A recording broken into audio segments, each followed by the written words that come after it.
Hey, what's everyone? So today I'm going to be taking a look at the Transformers Kingdom Wave 3 Deluxe Class Scorponok.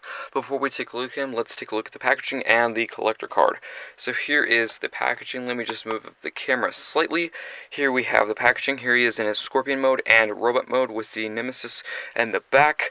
Here we have him on the back in the Robot and Scorpion mode with 24 steps of transformation, and the Cyber Bee, and of course the typical Kingdom artwork. So if you're wondering why am I reviewing this again, because I did review it on live stream just a few days ago. The footage and the camera is not very good for the live stream. It is still fun to do it though. I still like doing it. I do want to improve that situation for live streams. I will hopefully soon. So that's why I'm reviewing this again, because you couldn't see it very well. I played back some of it, watching it. I was like, it doesn't look very good. The lighting's not very good. The camera's not very good on my camera for the computer. So it is good that I'm redoing this on the normal situation for my reviews. So that is good. But here is the collector card, and it is Megatron, and you just peel this back. It's Galvatron with the Matrix and Cannon. So that looks really, really cool. And let's take a look at the Scorpion mode. So it is good. I think it is good that I'm reviewing it again, because in the live stream I started with the Robot, and with this I'm starting with the Scorpion. So you can see both, transformations the other way. So that is good.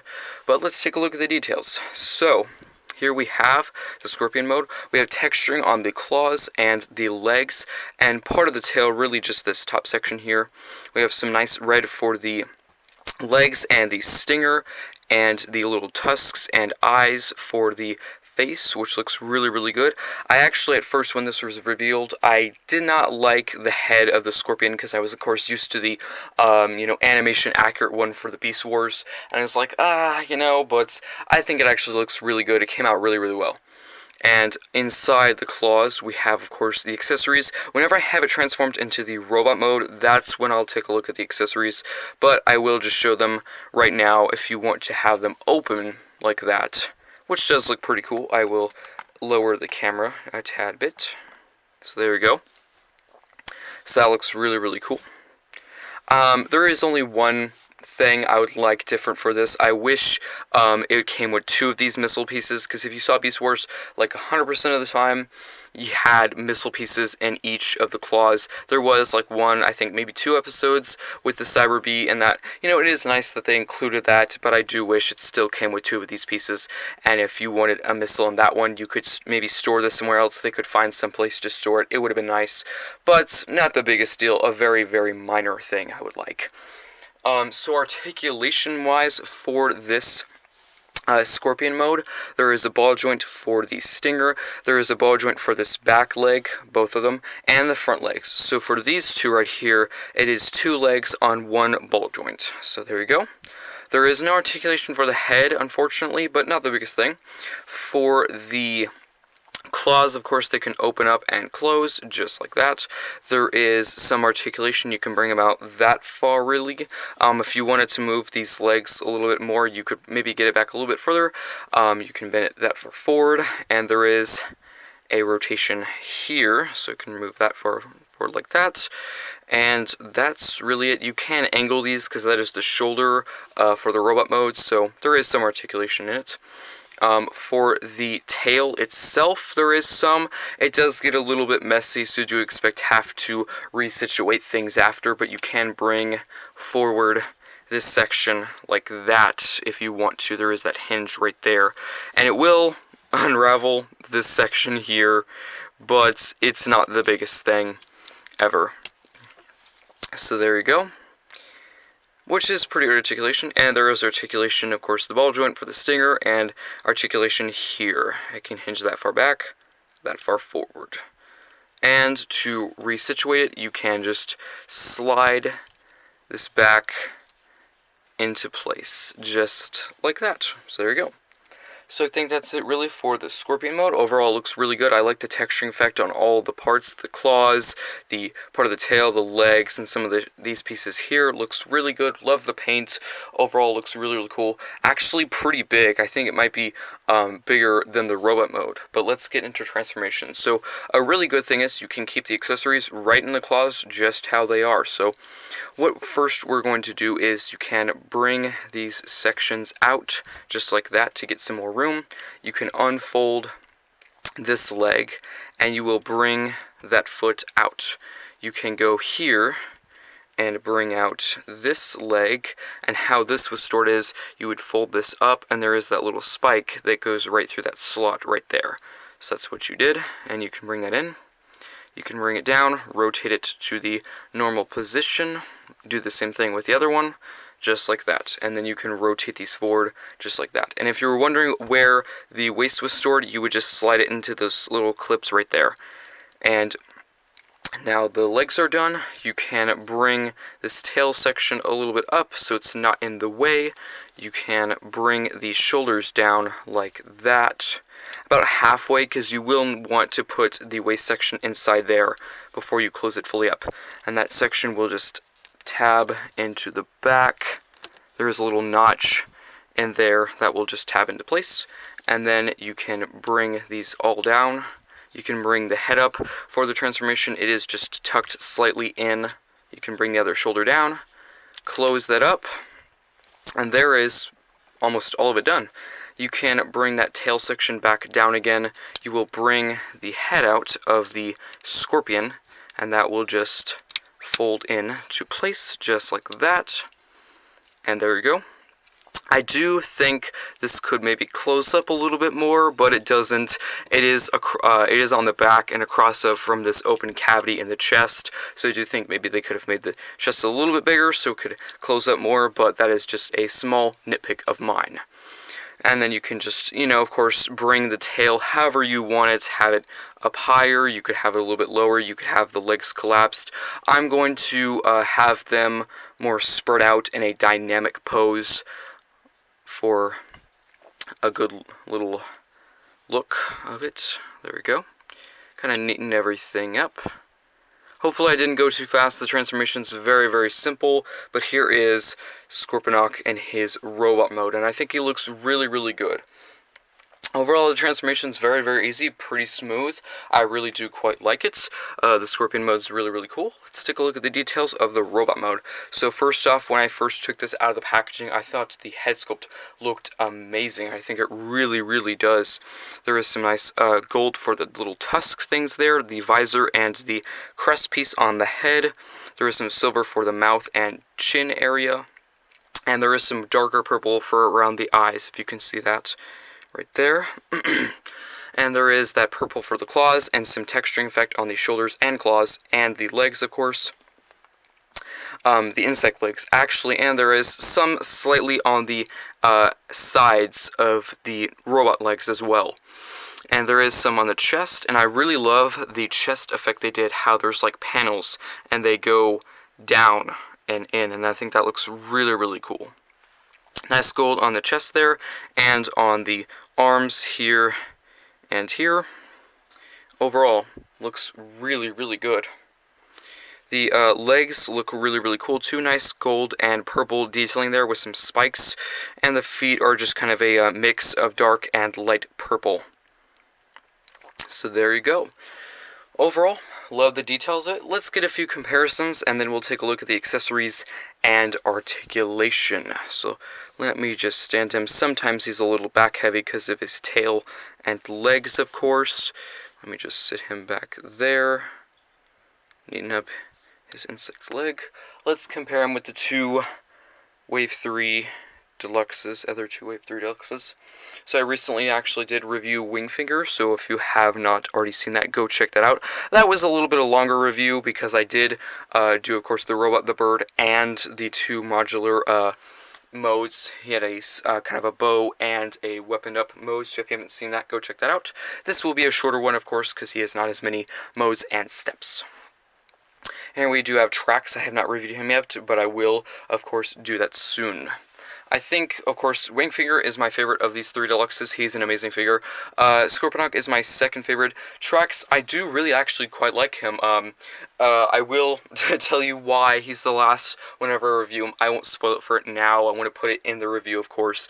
But he's still, I do actually really quite like him. He's a good improvement. I do have the old Generations version, which is falling apart. I'm missing a lot of pieces from it, so I'm really glad I got an upgrade that is good.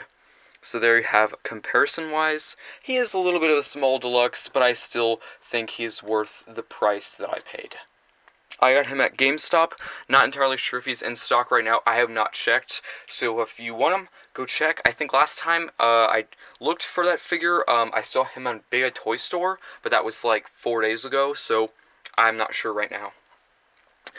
But, accessory-wise, you can open up the claws, and we have the missile, so we'll take a look at that. It is just plugged in via that peg and port right there, and I'm just going to sit him down there.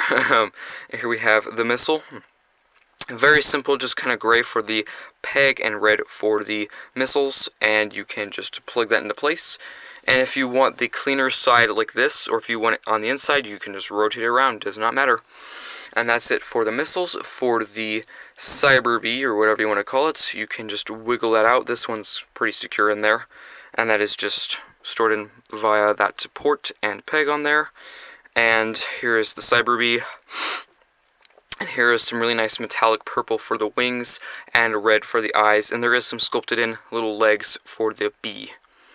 So I think that looks really, really cool, and you can just store that like that, and close it up. So that's really it for accessories and their details. So I will do articulation. We're going to start with the back of him because I want to show you the other ways of storing his insect legs. So articulation, when they're spread out, you have a hinge that can go all the way back, and there is a hinge here. So there's 2 hinges. This can go all the way up like that, and this can go like that. And there is some articulation on this part too. Can go that far back. And there is a ball joint for the stinger. So that is when they're out. I'll show you the articulation when they are put up. So let me just, I'll show you how to fold it. So you will get this top 2, fold them like that. These next 2, you'll fold them on top of each other like that. It might be a little cramped at times. Like that. And then you can bring this section up, and then you will get these longer 2 and put them over top, like that. And this was how it was packaged. So this is more of the collapsed look, more of the clean look, spread out. This is probably how I will put them on my setup, because it won't be as sticking out, and, you know, nothing will get caught on it like clothes or something. And I think it looks good. Not the, I think it is more of the original look. If I'm remembering correctly, in the Beast Wars show, we typically did not see his little insect legs behind him. I could be wrong. I haven't seen that show in a while. But he does look really cool like this. So articulation, when they're put up, you can hinge it that far down. And of course, not as far up, because they do, you know, get these little legs do get in the way. And the same articulation for this piece can go that far down and that far up. And of course, same for the stinger. So articulation for the rest of the figure, there is a ball joint for the head, so you can rotate all the way around. It can look up that far, and it can look down really not at all. For the shoulders, they can move that far up, a tight joint, like that, and they can go that far down. And you do have a swivel here, and there is an elbow bend there, and it can rotate all the way around here. And there is another swivel at the claw itself, and of course you can open the claw like I showed before. Same thing for the other arm, of course. For the legs and waist, there is some articulation for the waist. You might get some more if you have these more spread out, of course, but for when they're closed, not much. I do remember when you have them spread out, there is still not very much, because the tail does get in the way. For the legs, there is, you can kick this forward that far. You can kick it back that far, but of course, if you had this in a different position, it could be a little bit further, but not much. There is a swivel at the leg, there is a knee bend, and there is an ankle pivot. You can go forward and out for both, like that, and that. And that's really it for articulation. So of course there is kind of a mixed array of articulation, really just depends how you have it positioned with the back part of him. But in both forms, if the little legs are put up or out, it's still pretty good articulation in my opinion. So I think that's it for this review. A little bit of a quick review because I already did review this in the live stream. So if you want to see me transform it from robot to Scorpion, you can see that. And if you want to see this one where it's Scorpion to robot, you can do this one. Of course, in this one, the camera is a lot better, the lighting is a lot better, but still, it was fun to do the live stream. I will hopefully do another one soon. Maybe unboxing the Ark. That one will be tricky because it is a very huge box, so I might end up just unboxing it in this space. Not entirely sure. I will get T-Rex soon. I do have them ordered on Target, if you're wondering how it is on Target right now. For red card members, their dates are really weird. I did do a news video on it, and I do apologize if you were, absolutely counting on what I said, of course. I just got the information from Target, so if you're mad, blame Target, because that's where they got the information from. On there, it says non-red card members can order on the 25th of July, so I guess wait for the 25th. I'm not sure if that's going to be 100% accurate, because they said the 24th is for red card members, but I got mine like a week ago, so things could change. Just look at it. You can find it on their site right now. Just go to Target, search Transformers Kingdom. It's right there. You can just, every few days check the listing and wait. But I'm looking forward to that. So those are the two things that are going to be coming soon. Also, G2 Ramjet. That one is supposed to be released August 1st, so I'm looking forward to that one too. And I think that's it. So I'll see you next time.